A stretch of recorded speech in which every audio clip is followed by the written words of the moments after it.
Fortnite World Cup. What a play. The lobby is ready. The players are ready. Ladies and gentlemen in the venue, are you ready? Game 2 of the solos competition here at the Fortnite World Cup Finals starts right now. After last game, I have a feeling you're going to see maybe potentially more contested drops and players vying for those points, seeing exactly what can be done now. Booga bringing home 9 eliminations in that first game. I think the next 2 closest were 7-4, and then everybody was below that. The Arcos, I think, having 4, King with 7. Going into game 2, Jack.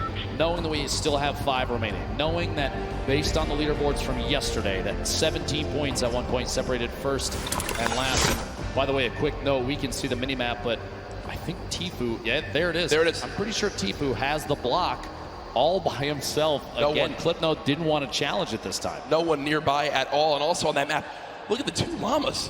Right outside a racetrack. It looks like one player's about to go claim him. Also, Bizzle, who basically lands in Dusty Divot uncontested, I believe already got a llama in this one. So some great movement will be up there for them. Here again, the stats for last match. First place, the Victory Royale, 19 total points because of those 9 elims. Sitting pretty, 5 games away from $3 million. I have to say, I feel like after one game, seeing an average placement stat of first, that's something I would screenshot just to hold on to. Yeah, best player in the world. I averaged first through all the games that have been played. Here is Aqua versus Twins Aqua, as we can't stress enough, our Fortnite World Champion from yesterday in duos. Only with a common SMG is Twins, and Pumps being missed left and right from Aqua. And I'm going to tell you right now, Aqua's going to be upset with himself on that one, Dr. Lupo. That was a sloppy fight from both sides. I'm going to say it right now. Those early game fights can be very, very awkward, but we also have the first elimination what we saw earlier. Gosh. And it was Bizzle with the common pistol and then says, here's your reward. A llama that was looking at a nice view from the top of Dusty Divot. Kovacs out of his mind. By the way, a quick note here. Twins had 46 elims in his qualifying matches. That's so many eliminations to get to this point. Yeah. Over 10 games, that's huge. And most players didn't even get to play the full 10, so you got to think Twins did pop off in his region when it was going on right through. there. Yep. 2 shadow bombs, already has a flint knock sitting on minis and a pump. Solid early game loadout. Can need to pick up maybe one more movement ability, depending on whether or not he wants to keep the flint knock in his inventory. We'll have to see. Still hopefully looking for a slurp at some point. MQ and Mr. Savage not far from each other. Takamura, Clarity G also in Happy Hamlet. My least favorite drop, I'm going to be honest with you, but a lot of these players know exactly where the chests are and know exactly how to get there as fast as they can. And there are so many materials down here. This also is one of the highest chest spawn counts in the entire game. This POI is insane. Yeah, I believe 29 possible chests or something along those lines, but as MQ says, you know what, let me roll away for right now. We'll give that to Mr. Savage. Over to Snobby Shores, they spawn it, putting the spray down with that heavy assault rifle. Only 19 AR shots left, Dr. Lupo, so we'll have to use them wisely here. 8 players have dropped so far in the zone. We're in a southwestern side zone on this one, so already some good variation between the zones in Game 1 and Game 2. Hornet will continue to move slowly but surely over to Nyx. So again, looking at the map, looks like a lot of players still outside the zone as you'd expect, but they'll begin to rotate on through as the first storm will close. Boy, plenty of time to make decisions. Force engagement there, the tree disappears, and that drum shotgun spewing shells out. Gonna push inside the box, can't quite get the wall if the trap was placed. No luck there, doesn't have one in the inventory. Nyx still trying to apply as much pressure as possible without having to chew through too many rounds. Reload here, the drum shotgun. So much damage dealt with this thing so far. Wouldn't be surprised if he goes in for it here in just a second, and he does. Watching that corner, Hornet still on the defensive. Long-range spray from a drum shotgun isn't enough, but up close, the thing is very, very deadly. Nyx picking up first elimination for him in this game. Also with the emote after the elimination, so that's 2 so far. This is spicy. Jack, you love I love this. You love it. I get like 1 limit for every 3 games. So every time I have the option to vote on an opponent, it's fantastic. A very important note there. Nick's had the most eliminations in the online opens at 61 during his qualifying week. That's crazy too. And Nick's from Brazil. We often saw very aggressive gameplay from those players during their qualifying matches. All they would do was kind of just stomp through their lobbies. We always talk about how insane it was. Here's the inventory for Tfue right now. 4 minis, 3 big shields, good lord, 4 shadow bombs, good lord, a launch pad, a legendary infantry rifle, a blue pump shotgun. Tfue set up for the rest of this game, nearing max materials as well. This is what happens when you give this man block all by himself. Nobody wants to challenge here, but it's one of the best loot spots in the game. Gobab's over on the right side of your screen, going to try and take that southeast corner building, see if there's anything left inside. But there's so much loot here at the block, so many materials, so many opportunities to get an advantageous position too, because you're right up the hill, like I said before. This baller spawns up there. Those are going to get grabbed pretty quick, but if they don't, if you're lucky enough, you have free rotation as well. It's also not terribly far from a slipstream to the south, just past the umbrella. Glory down there. Meanwhile, Mr. Savage stuck in a 1v1 down here at Happy Hamlet. There's actually 3 players total. My apologies. You see on the mini-map in the bottom right there. They can't see those arrows, but we definitely can. And Crew and Takamura still down inside in the building. And audio cues trying to listen for each other. Takamura, you see, not really moving. Crew trying to do some wall replacing to build up a little bit of a material buffer in case fighting does happen here. I think Mr. Savage going to rotate out. Here is Tfue with a player just in front. Looks like a fight he's potentially looking to take. Not sure exactly what the health is of the opponent just ahead, but you got to think, okay, so there is a health advantage. Maybe Tfue did a bit of damage as Kluja will begin to heal on up. So it does look like Tfue damaged the player, thought about challenging, but for right now, we'll just box for a moment. They are very, very soon going to have to move towards the zone. If you're watching online and you get an opportunity here to clip some shots from Tfue, it's going to be very accurate. We've seen it before, and we'll see him again with that infantry rifle. One of the best in the game. That was kind of greedy from Tfue. He has a ton of materials. I think he didn't expect this opponent to challenge and go for a shot, but because he tries to save a couple walls of wood, has to pop one of those big shields, and Kluja says, you know what? I'm out of here, and the zone's already there, so Tfue has a long trek ahead of him. Might have to decide if he's going to use a launch pad here. Probably not, as he does have the slipstreams down below, but still will take some damage from the storm. If there is a rift spawn up at the burger, he can take the zip across, jump off midway through, and go down and grab it. We'll see. Booga eliminated to start off this game in 90th place. So our game 1 winner out early on, which means that that 9-point lead will surely be cut down as this one goes on. Quick thing I want to remind everyone of, yesterday we were nearing the #1 trend in the world on Twitter. I'm going to challenge all of you right now. Use the hashtag Fortnite World Cup across everywhere. Send in how you're watching today. Let me know who you think's going to win. Hashtag Fortnite World Cup everywhere from the millions of you all tuning on in. Can't stress that enough. Let everyone know that the largest event, one of the largest events of all time, concludes today with a $30 million prize pot in total throughout the weekend. Kizar holding an edit here. Stuck in a little stalemate. He's going to hold that side, look for the shot. Can't quite find it. Player backs out of that. Not fast enough to get it. Mr. Savage goes down to Mega. Big names eliminated early in this game too, the World Cup solos.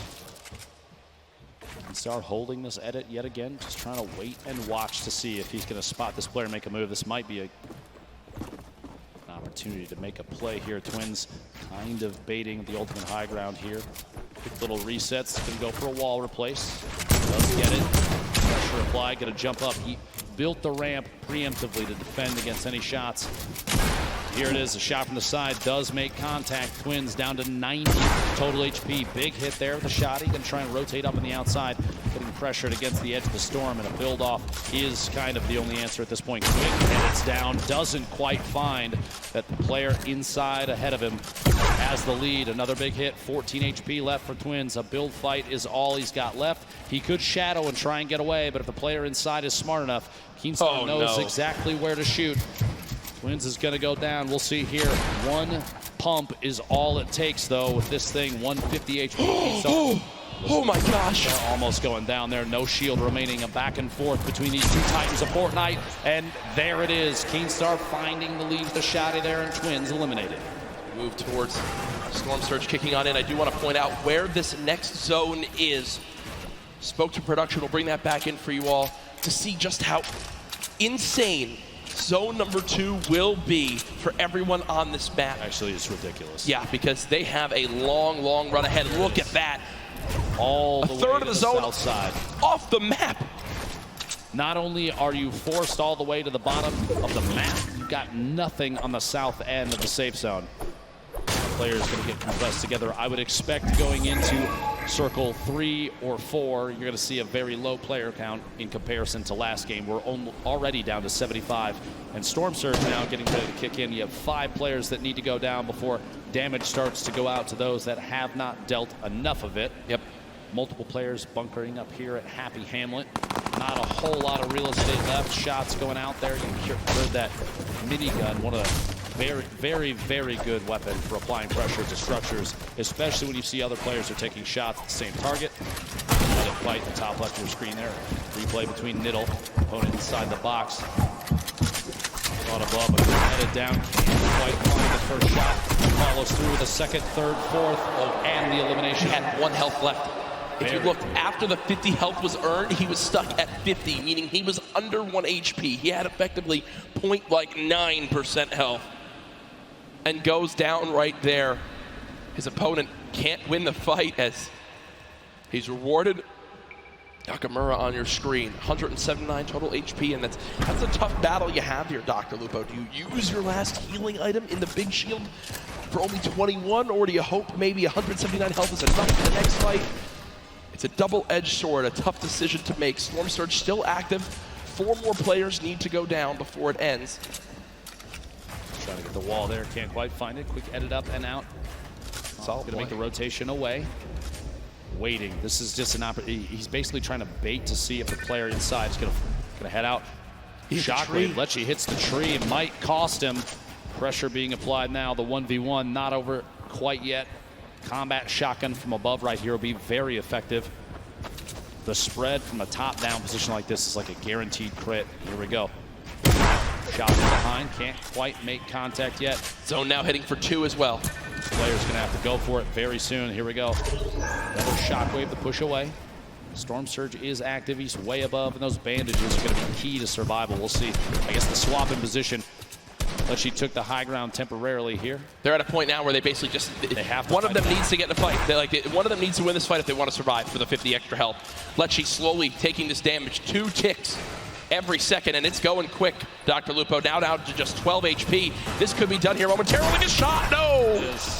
Moffin wins it with the quick shotgun to the dome, and you see, using 4 bandages, the 50 health puts him back up to 100. It should be enough to move on in. Storm Surge now over as well, and the next zone just popped up, and it's even more southwest.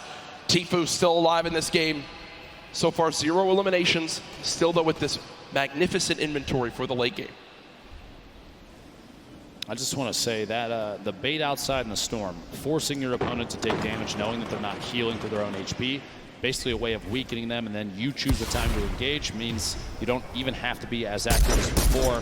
That shotgun, Tfue take a couple shots, and that player on rotation with the Shadow Bomb, a little more difficult to see them since they're basically invisible. They are a shadow. Yeah. Is that why they call it a Shadow Bomb? Not entirely sure yet, as I'm still figuring that out. Tfue not safe in the next zone. Is he going to use the launch pad? He's going to try to use whatever his opponent places down right here. Oh, no damage being applied. Going to attempt to try and bait. Doesn't put down that launch pad. Here we go. Thought for a second he might go for the zip. Chooses not to. Flying past multiple players in. Shadow Bomb. Move, and here we go. Shots from the backside. Pressure being applied on Tfue, and he's going to have to box up for just a second. There it is. The Shadow Bomb and door edit. He'll make a move on the outside. He is in the shadow form still, and you can keep this by jumping against the wall. That was not a good Shadow Bomb, I can tell you right now. Gotta be disappointed there. Big hit from above, down to 55 HP. Tfue, the edit from the outside, and he is eliminated by King. And look who it is again. King, the player with 7 eliminations in game number 1, keeps the aggression going in game 2. The heavy sniper that immediately destroys that wall and is rewarded with incredible loot, almost max builds as well. Tfue, a very quiet start to today's World Cup competition. Here's that elimination on Tfue, a shot from above. A little bit of shield damage, but a big hit from the outside, using a heavy snipe to take that wall almost instantly. Very intelligent play there. Again, more aggressive players we've seen thus far. Yep, and it's working out up to this point. Oh my gosh, this is back down at Happy Hamlet, right on the edge. So many players on the east side of the safe zone, and this is a far southwest. Remember, about a third of it is in the water right now. Nobody's on the island, the outside. We're going to see where this goes next. There it is, focused just to the west. That submarine atop the ice mountain right there. But look at how many players are stacked on the right side of that zone. So if you're currently in this next zone, on that north or east side, you can put a ton of damage downrange as everyone has to move right at you. You see Karu does go down to Diego GB in your elimination feed. A drop coming on through. Crew boxed up, Creo boxed up. Rux, under 100 health, has to play this one safely, but they are so far on the east side of the zone. The Storm is going to move quite quick, Ben. And they've got to be ready for it. There's already the first shockwave used. Rux trying to shoot them from behind. Not able to get elimination there. Class so far away. Will use the launch pad and just begin to move towards this circle. You have to think at this point with both placement and eliminations before too long here. King maybe taking an opportunity to push into the first place position on the leaderboards, especially with Bugha going down so early in this game, 90th place. I love this outfit from Rux right now. He's a dinosaur. No, I'm talking about his real life outfit. He's a dinosaur. He's set up to play in the Fortnite World Cup at 1, and then he's got a dinner date at 7:30. So good for him. Listen, class is everything, Jack. I mean, the guy looks great. I'm going to give a shout out for that. Best dressed, 2 extra points. A Fortnite World Cup champion right there, Rux. But only a 6 damage tag from the side there. Didn't have to panic too much. That I would panic a little more about. When you have no movement. When you have no movement in that part of the zone, it's literally exactly what I just spoke about. King on your screen, but also someone we haven't spoken a lot about, Reverse 2K. Duo with Ninja, unable to qualify together for this competition, but did make it into solos, and now seeing what he can do by himself. Was on the far side of this zone, so also not a fun spot by any means. Quick note, King currently has the highest damage in the match, 574, meaning, like I said, that aggressive gameplay. Still in it, still trying to win, still trying to get the beat on players, and a quick beam on Aspect up the ramp, caught off guard by an edit play. A shot through the wall, gets the follow through with the edit. Nate goes down. He is playing out of his mind right now. King reminds me of like Vinny and Zextro back from the earlier duo competitions when they would just try to fight anyone they saw. King, 7 eliminations in game 1, now 4 eliminations in game number 2, and there's still 42 players remaining. And there is only one person in the next zone that just popped up, Dr. Lupo. It is as far west as possible, and look at those arrows frantically moving on over as everyone knows prime real estate is available. This is one of the most insane zones I've seen. Look at, no one's in it. No one's in it. Quick couple notes about King, one of our players from Argentina. He is the minimum age required in order to play in the Fortnite World Cup. A 13-year-old savant. Wait, King is 13? He is indeed.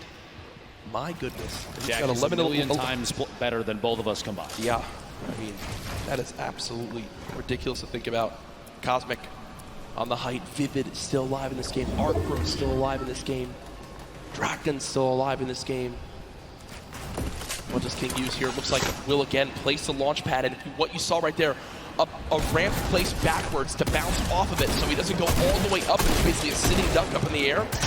Kind of flows quite quickly towards the opposing player. King, imagine winning $3 million as a 13-year-old. I mean, I think I would have bought like a Razor scooter when I was that age. Probably. And enough ice cream to, well, don't really know where I was going with that one, but to be honest, there's going to be a lot of ice cream. Surprised that food's the topic here. The push through the air. King getting aggressive into the next safe zone. Here we go. Going to have to hold a wall for just a moment. Little drop down. I like this repositioning. He doesn't want to remain in the same elevation. He's got multiple floors now in case he needs to take a drop there. Yarkos gets beamed from the side. eliminated by Scalar. Arkram in the feed, pick it up, and Elam on Bella EU. Dubs, Bucky, multiple players still in this game on your screen. Clicks taking out Cease in the feed. 29 players left is the big thing to note. Four more from placement points, which if you make it the top 25, instantly 3 points earned. That is on the mind of every player still remaining, and the zone's still moving west now. Shots through. That minigun, a quick swap there, picks the shotty back up. Interesting little play on the fly there from Zell. Trying to do just enough damage to the wall. Here we go. Shockwave. Going to look for optimal placement. Maybe a little bit of time to disrupt the Shockwave into a Shadow Bomb. 9,000 IQ. I didn't even know you could do that. Get all the way across the map and take as high on the mountain as possible. Very excellent play there for positioning the King, the star of the show thus far for game 2. 5 eliminations. We are in the top 25 for placement now, so those points go out. And that's got to push King even higher on the board. Yeah, King was already surging towards the top of our leaderboards. Now could very well be after this game. King spraying on through with the submachine gun. Players moving as fast as they can over this mountain. The left side of your screen, now the full screen. Mku still moving through. Look at how fast he can tunnel. Benji Fishy's still alive in this game, just took down Drakens. Down the hill we go. Rogue Shark on height right now, but we'll need to waterfall down for a moment. Vivid still followed on up. King down to just 40, 30, 20, 15 HP. Under 10, no, still 17 HP. Will only be at 42 effective health. I mean, if he gets any further than this, it'll be an absolute miracle. And no, down goes King, but I think one of the crowd favorites beginning to emerge today. Fantastic performance at this point. Benji Fishy goes down as well. A little bit of a crowd building up behind him. Dubs still in a baller at the bottom. Top 15. Star sitting on 2 eliminations in this. The entire field is at the bottom of your screen on the left with Rogue Shark remaining up top, forced into the drop. Let's get away. Looks like a Shadow Bomb to save from any fall damage. Vivid beamed on the rotation up to the ultimate high ground. Vivid's on height. Still there too. Vivid's on height. It's an opportunity here. It can capitalize and take shots on all these players rotating.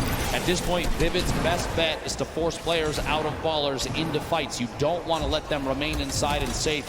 If you pop them out, it may be an exposed position. Other players will take shots, and that's going to get you to a better place. Look at the ballers. The ballers beginning to scale the mountain.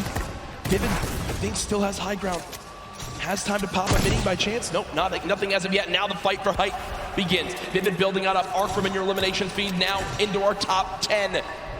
Issa, the controller god as many regard him as, takes down Sam. Another one onto Thatch too. So Issa from Europe getting involved in this game as well. Vivid and Rogue Shark all the way on high ground. Still multiple ballers in play. Ladies and gentlemen, this is the Fortnite World Cup Solos competition. This is game 2 of 6. And oh no, Vivid has lost the high ground, but he says no, this is mine, young man, and takes it right back. No mats, no life. Vivid is out of this game.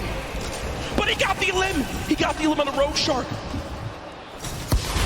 He's at 2 eliminations, sitting in the middle of the pack right now. 7 players remaining. The end of game 2 right before your eyes, folks. 120 total HP. He can't spend any time out of the zone right now. Player going down inside the box. Can't quite get in. One right behind outside. Can't find a beat. Issa goes down, placed in 4th. A 1v1. Dubs, the ultimate high ground. The crowd cheering behind him, looking to see if he can capitalize on this advantageous position. Down low, it's Skite for Skite. A little bit of a build-off between the two, layering defensively against each other, but Dubs, no builds. One build. The flint knock to save him on the drop might be the play just outside ahead of the build. Maybe can catch himself. Oh my gosh, is he around inside the storm. This might be it. Shockwave into the flint knock, into the safe zone, doubling back, another one, a valiant effort. He's got to find a bead, but he won't be able to do it. Ladies and gentlemen, game 2 goes to Skite. Skite had 27 health left, 8 HP. If he took one hit from the storm, he was dead, but he clutches on up. We heard in the interview earlier, he said, I'm gonna play my game, win, do what I do best, and Skite does it there. Dubs, what a valiant effort. Look at that. Look at Skite's HP. Literally one storm tick would have been enough, but Dubs had no mats left and unfortunately didn't wind up making it up that mountain. Skite just wins, and there you see the celebration. Game 2 goes to EU as Skite comes out on top.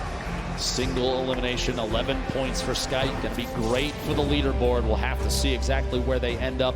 But a big, just honestly, a maximum effort from Dubs was insane to try and stay inside. Absolutely incredible. Here's your leaderboard as it stands right now. First place being held by Booga. 9 elims, 19 points from that first game. No showing in the second game, but it's still enough to keep him all the way at the top. But King slowly climbing his way up to the top, just behind now by only 1 point. Folks, King can't drive because he's 13, but he can win $3 million today. When you talk about lives being changed, it's what the Fortnite World Cup Finals is all about. And now our crazy 9-point lead is down to just 1, first through 10th within arm's reach. Our top 20 absolutely there as well. This is still anybody's game. Same, the spread between first and 20th still very, very close. Anybody can climb all the way to the top in an instant, as we've seen countless times in the 10 weeks of qualifying all the way to here. New York City for the Fortnite World Cup, and this is the final day. Jack, today we give away $15 million.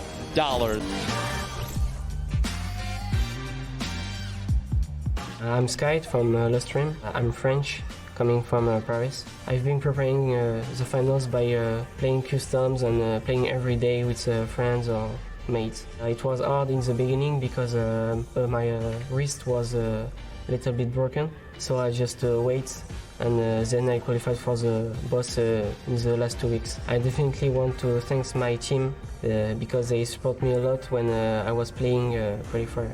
In here we are more aggressive and NA is a little bit slower, so we try to play a little bit safe. I think maybe Zayt is really good and I want to take him down. I don't think playing in Stadium will affect my gameplay because I already did it. I love everyone and I'm just excited to play.